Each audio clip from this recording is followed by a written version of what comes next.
It is Wednesday, December 2nd, 2015. Wednesday, of course, means Comic Book Day. And first up this week from Marvel Comics, we have Doctor Strange, issue number 3. I am just continuing to love this book more and more and more, and a big part of that has to do with the art. One touch that I just really love is the separation between magic and reality. How when we're seeing magic, the magic is in color, and like this spread just in general, like this is just a great spread. Reminds me a bit of like Beatles' Yellow Submarine, but also I forget the Japanese animator. The guy who did Summer War? That guy. Yeah, it's just great. It's psychedelic, it's colorful, and it's just great. And I like how it's framed by the reality being black and white. And that plays a thing later in the book too. But also I want to show the opposite, where reality is in color. Here's a panel. Here, when we're seeing reality, reality is in color, and Doctor Strange is in black and white, because it's, just whatever is what we aren't seeing is in black and white, which is pretty cool. Cool effect. As for the story, we're continuing kind of the plot that we were seeing teased in the first 2 issues, where magic is slowly being drained out from the world. As going back to this beautiful spread, Doctor Strange explains that these slug things eat magic, which is why, and like they're just invading New York and eating all the magic in New York, which is bad because magic is important for things. But that is just an appetizer to the main story, the main threat that this comic is introducing. As after getting rid of the slugs, which are usually in Fandazar Fu, which is like Wonderland, just full of magic. Doctor Strange and Wong go back to Fandazar Fu, only to find that all the magic there has been drained as well. And that is the big conflict in this arc, it appears, that all the magic is being drained out of all of the worlds, not just our world, not just New York City, but even Fandazar Fu, which is like 10 times at least as magical as New York City. And so that is the story. That is the big question. Why is all the magic disappearing? Who's behind it? We find out later in the book. Doctor Strange doesn't find out, and well, I don't want you guys finding out either without reading it for yourselves, because this book is just great overall. I love Steven just as a character. He's great. Because he's on top of things, but he's not too on top of things. Like, he's Sorcerer Supreme. He is the most powerful magician on Earth, or like in this, either on Earth or in this dimension. I forget which, but he still doesn't know everything. He's not like the Doctor. He's not like Batman or Iron Man. He's not one of these super competent characters. He's competent enough to be the best in the world, but he's still surprised by things because magic is so much larger than just his domain of it. Which I think is neat, to have this character who can get himself out of jams, but you still believe when he's in trouble that he's in actual trouble, that he doesn't have a solution to every plan, that he is kind of playing it by the seat of his pants, which is a cool balance. And also, again, the art is just fantastic. Even when they're not doing creative things like with the color schemes draining in and out, I think just the line work, going back to Fandazar Fu here, is so surreal and magical and whimsical. It's just a fun book to look at, even without reading the pictures. It's very much Alice in Wonderland at certain points. So Doctor Strange, loved it at issue 1, still loving it at issue 3, and I recommend it. Next up this week, we have the Invincible Iron Man, issue number 4. And as you can see from the cover, Mary Jane is in this issue, except she's only in the last 4 pages in the back. So, last 3 pages, my bad, not even 4. So she doesn't really play a big part in the story. Mainly, she's there to get ambushed by Madame Mask. That's basically it. She's opening a new club in Chicago, and then Madame Mask arrives, and then Iron Man and somebody else arrives, and that's the end of the book. So another in the long line of traditions of kind of cock-teasy comic book covers. And I mean cock-teasy just narratively, not even like the literal cock-tease covers. Luckily, the story is much better than that. First we begin with Iron Man being ambushed by tech ninjas. Moonlight, what does Tony call it here? Moonlight Ninja Fight Beach Party, which it's cool. It's one of those like undeniably, unarguably cool things, I feel. Especially because all the ninjas basically have lightsaber katanas. And then we see Iron Man's armor transform, which is just great.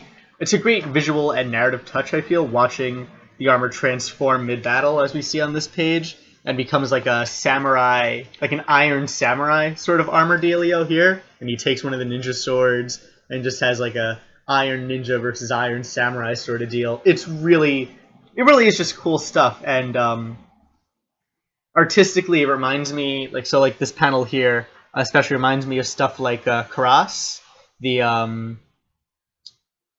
what's the studio that made it? Capcom versus Tatsuokuno, whatever. There was a Capcom game versus this anime studio, which I can't pronounce. That also made Speed Racer, and then for their like 50th anniversary of being an anime studio, they made this anime called Karas, which is about like this robot ninja guy. He's not really a robot, but he has this cool armor. Anyway, reminded me of Karas. Tatsuokunoku, whatever. Tatsunoku. I'm not even going to bother anymore because I'm just embarrassing myself.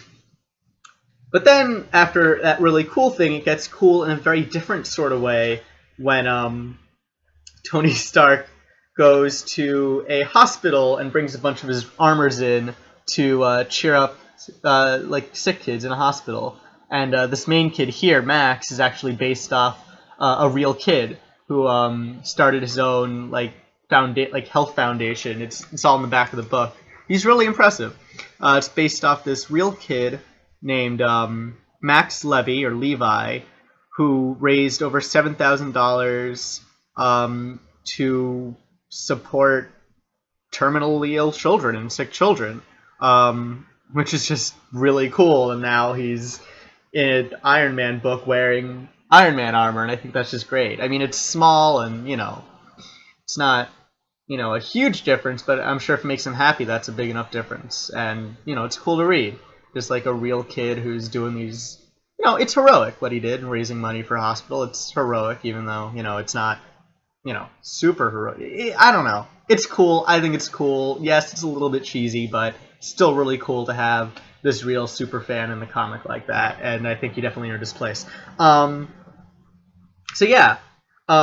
It's something I finally realized in this book, which is, I guess, part of the reason I'm really liking Tony Stark, is that during the fight with the ninjas, he starts monologuing, and that's when it hit me. Tony Stark is like a hair's breadth away from being a villain in his own book. Like the way he acts, he's rich, he's handsome, he's charismatic, he has swagger, like all that. Like Tony Stark could so easily be like a like an affable villain, like a Loki or someone who is evil but you still like him.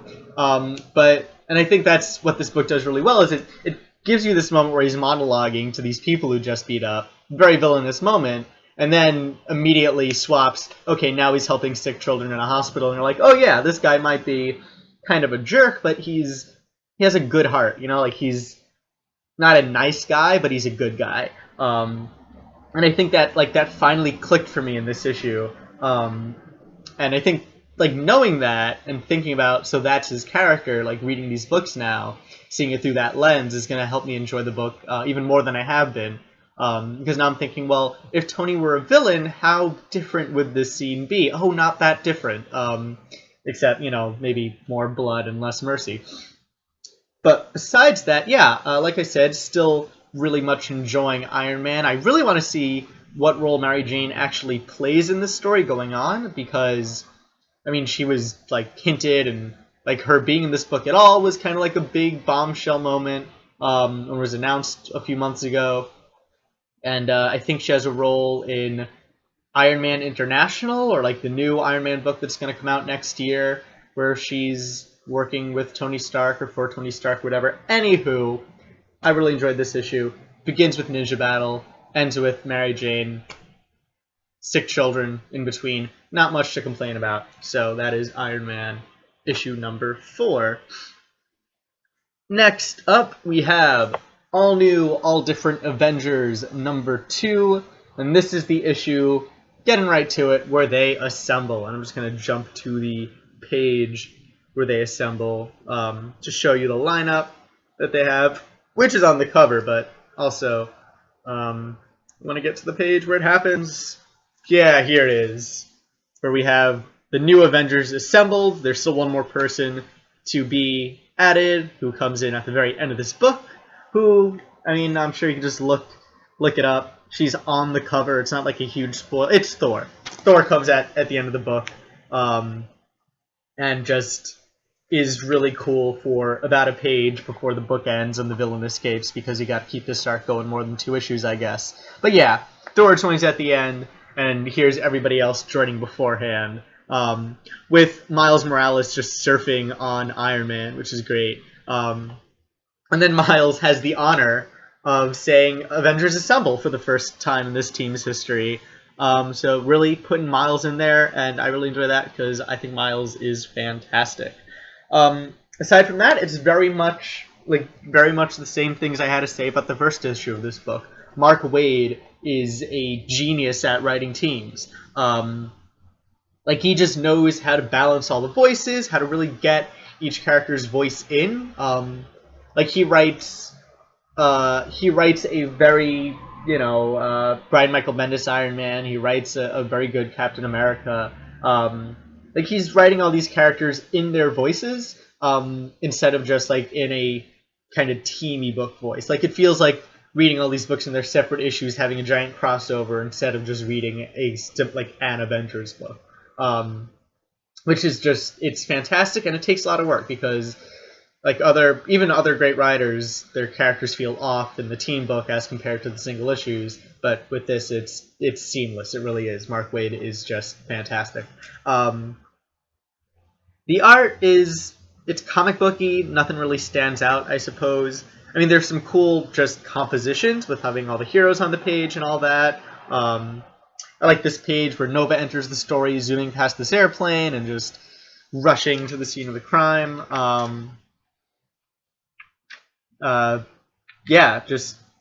It's an Avengers book. It's cool. It's a lot like the movie. You're not having the most character development. You're not having the most interesting villain. I mean, I guess the Avengers movie had the most interesting villain in Marvel Cinematic. But yeah, it's the joy of seeing all these heroes come together, fight a big bad, and pal around with each other along the way, I guess. So yeah, it's what you want out of an Avengers book. Really, no complaining here. I recommend it if you're looking for just a good action-y superhero team-up book. Next up from Marvel, switching gears, we have Howard the Duck number 2 again. And this follows more from the events of the previous Howard the Duck number 2 from earlier in the year than it does from Howard the Duck number 1 from last month. Specifically, following the events of Howard the Duck number 2 from last year, where Howard gets kidnapped by the Collector, and then in issue 3 where him and Rocket Raccoon eventually break out of the Collector's prison, we follow the lives of a couple clones that the Collector made of both Howard and Rocket, named Linda and Rachel. Not Rachel.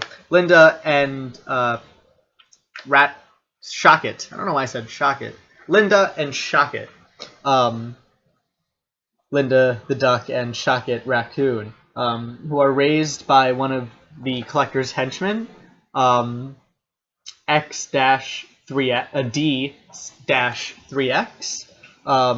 who is kind of a begrudging father to the two. But yeah, this story, it gets really emotional as we see these characters grow up, and they're experimented on by the Collector, and D their father ends up really caring about them and helps them escape, and there's some time travel involved after they escape the Collector, and they meet up with the Silver Surfer, and it's just, yeah. But they meet up with the Silver Surfer, but he's still a herald for Galactus, which is kind of interesting because we don't see that much anymore. But anyway, this really is a backstory for these two completely new characters who are far more than just distaff counterparts of Howard and Rocket. I mean, Shocket pretty much is just a female Rocket Raccoon. She's very gun crazy. But Linda is so different from Howard the Duck. She's a lot more timid. She's a bit more of a shrinking Violet type. And we get to see their relationship with their father figure as these two grow and become like outlaws and then space bandits and all that. And it's surprisingly touching at moments. Like, sincerely, I sniffled. I didn't cry, but I sniffled a little bit at some of the stuff going on in this book. Because even within an issue, this tells a kind of a complete story of these characters from clone birth to where we find them at the end of Howard the Duck issue 1 from last month, and not from a year ago. But that is, yeah, I mean, that's pretty much all to say. Very disconnected otherwise from Howard the Duck, but it's a sweet story, kind of a bottle issue in a way, I guess. Establishes enough of the plot going forward, I guess. It gives us kind of why they're there, an explanation to that. But otherwise, yeah, it just follows these two completely new characters. You get some sweet moments of them growing up and bonding, and living on the lam and growing up together in a world where they are completely unique and have nowhere else to go. So that is Howard the Duck #2. Next up is a book I've been excited for because I'm a huge fan of the character, Spidey #1. And I mean, I was excited for this book. I had my doubts bringing Spider-Man back to high school, which is what they seem to do, like, whenever they make a movie about him. But yeah, I think this book actually does it really well. Part of the reason I think it does it really well is because they keep the origin story to a single page. This single page is the first half hour, 40 minutes of Sam Raimi's Spider-Man. It doesn't truncate. It shortens the story.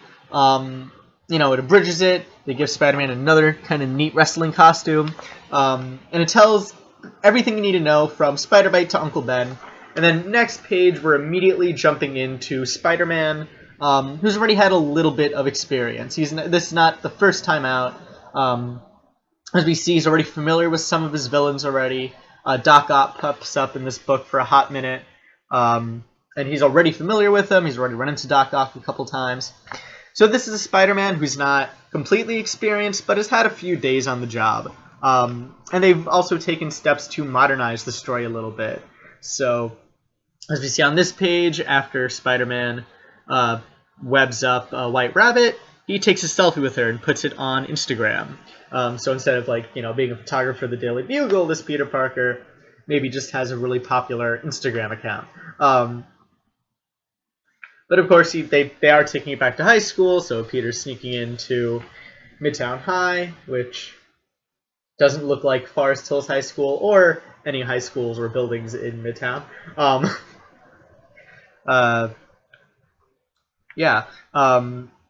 And we see him after doing some superheroics with White Rabbit. He runs into Gwen Stacy for the first time, who has an amazing entrance, knocking out Flash Thompson, before Peter decides that he wants to do it himself. Then they go to Oscorp. Doc Ock happens, and Spider-Man saves the day and saves the girl, but not without looking like an idiot a bit, which is something I really enjoy in this book. We see Spider-Man quip. He's funny. He's quipping with White Rabbit. He's trying to quip with Doc Ock. But he's still a complete loser when he's interacting with anybody his age. And it's cool to see that transition from cool, confident Spider-Man, fighting Doc Ock and holding his own and all that, to like scared, nerdy Spider-Man who wants to appear cool in front of his new girlfriend. I mean, not his girlfriend, Gwen Stacy. I don't know why I treated him like a 10-year-old boy and I'm his uncle or something. But yeah, this panel here, I took a picture of. I just love this panel here. He saves Gwen Stacy from the collapse, and he's like, "Come on, Spider-Man, play it cool, play it cool." Yeah, nailed it. Which I like, because I like when Peter Parker's a nerd. I like when he's awkward and weird and doesn't fit in, even if he is under the mask and confident and all that. So yeah, I'm really enjoying this. One issue in, it's a bit of a mess. Not a mess. It's a bit crowded. This book. There's a lot going on. We have 2 villains. We have a high school segment, a field trip segment. Aunt May appears at the end. Norman Osborn appears at the end. So there's a lot going on in this issue, number 1. But it just feels very, very it just feels very nice. It's a book that understands Spider-Man, understands that Peter Parker's a nerd, understands that Spider-Man isn't a nerd, but he's still Peter Parker. It really gets the character, really gets at the heart of who Spider-Man is, makes him playful again, brings him back to school, probably for, younger readers, which, whatever, I'm enjoying it too. And yeah, just really cool, classic, first 3 years of Spider-Man stuff going on. But maybe that's what we need in the comics now. It's happened in the movies a bajillion times, 2 times, but maybe it's time that we had a Spider-Man back in high school in the comics to really show the movies how to get it done. And the next up, and last Marvel book we have this week is Daredevil #1, written by actual lawyer Charles Soule.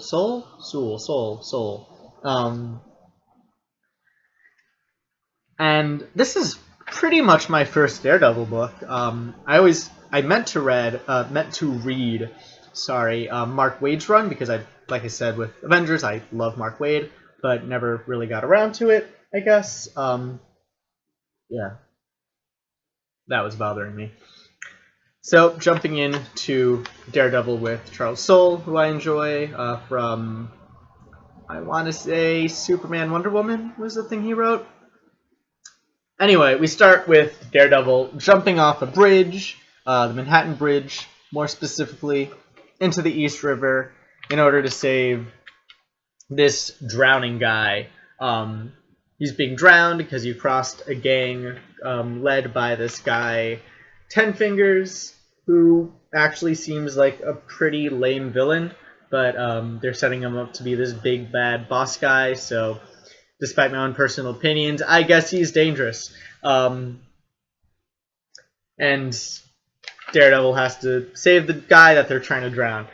Now, I'm not 100% on the art here. I'm not a huge fan. It's a bit too dark in places, I feel. It's a bit too kind of drained and sad, which I get some people like, but not really my thing.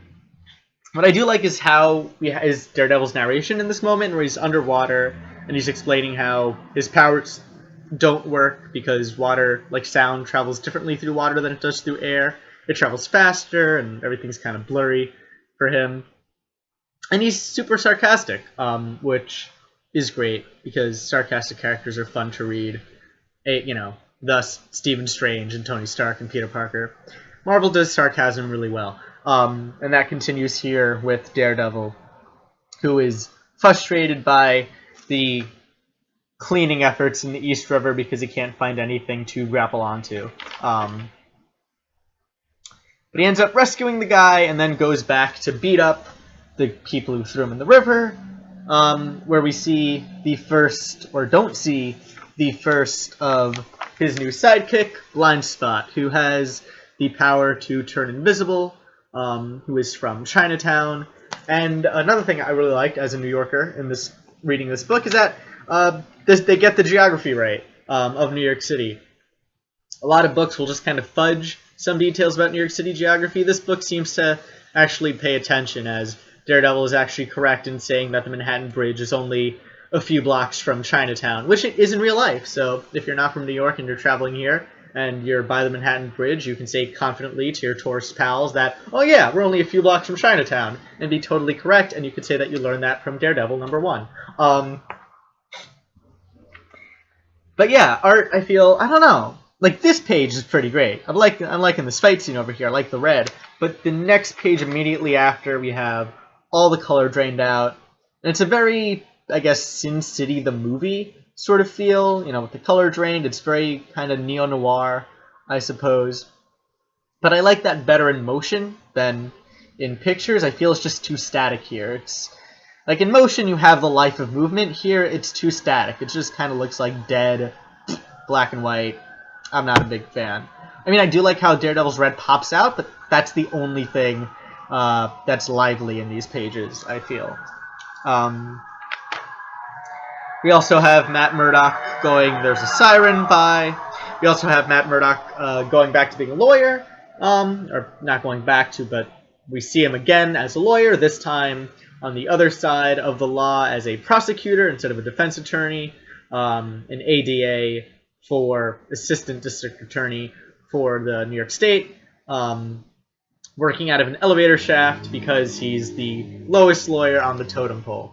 So setting up a bit of the status quo there for Matt Murdock in this new issue #1. There was one more thing, actually, that I wanted to bring up that makes me kind of nervous. In these dead pages here I mentioned, Foggy tells Matt that, and the audience, that Foggy is the only other person who knows that Matt Murdock is Daredevil. And this is after everybody knows that Matt Murdock is Daredevil. It's implied that Matt Murdock did a thing to make everyone except Foggy forget that he was Daredevil. We are not told what that thing is. We are told it was kind of bad. Foggy says, just because you let me remember doesn't change what you did to make everyone else forget. I'm getting alarm bells going off of Spider-Man One More Day, which is a terrible, probably the worst Spider-Man story ever written, back in 2004, 2005, where after Civil War, Marvel made a storyline where Spider-Man made a deal with the devil to make everybody forget that Peter Parker was Spider-Man at the cost of all of Spider-Man's character development up to that point, pretty much. So yeah, it was a really bad story that involved people forgetting a superhero secret identity and making a deal with the devil, which is bad. Now that they're bringing Daredevil back and only one person remembers his secret identity and he supposedly did something unspeakably bad to do that, sets off some alarm bells. But I'm sure Marvel has learned their mistake, or at least I really hope they did.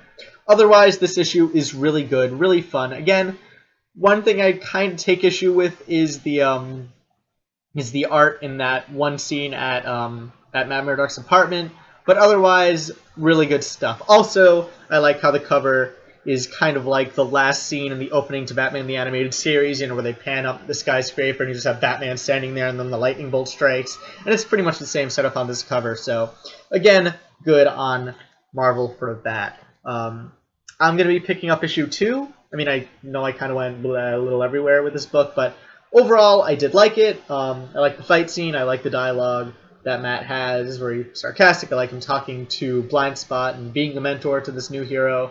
And I just want to see where this book goes. I trust Charles Soule, so Daredevil #1, I'd pick it up. And that is it for the Marvel books this week.